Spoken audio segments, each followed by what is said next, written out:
Kent Controversy Jones here to talk about Slammiversary.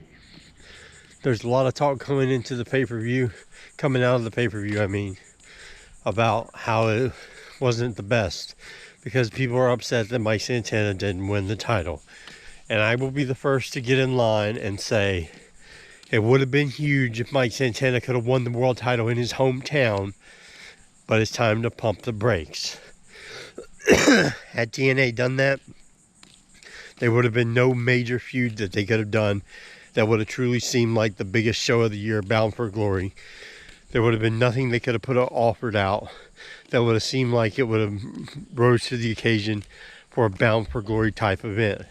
Remember, Slammiversary is not the biggest show of the year for TNA. Bound for Glory is. And it's important to make Bound for Glory seem like the biggest event. You have to have the biggest matches. The only way we could do that is if Mike Santana didn't win the title, because if he had won the title at Slammiversary, what would we have done for Bound for Glory? There would have been absolutely nothing, nowhere to go. Now there's this huge story brewing where they have to get the TNA titles back from the NXT talent, the women's division and the world title division. Now just think about the payoff if that all happens at Bound for Glory, the biggest night in company history, which it will be the biggest night in company history. Hopefully they do it in a place where they can get the biggest attendance and set the biggest attendance record. By that time, hopefully they've already announced the TV deal.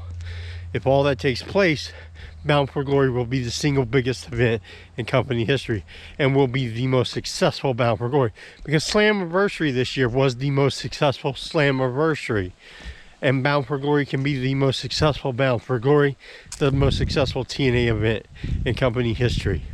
All this leads to storytelling, and the storytelling is, quite frankly, built towards the future. Everybody says they like long-term booking, but then they really don't.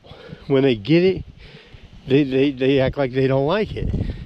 I'm here to tell you that Mike Santana will most definitely win the World Heavyweight title at Bound for Glory. I'll be very, very, very surprised if that doesn't happen. I believe that's where the company is taking this story. I believe all the TNA talent will go over at Bound for Glory.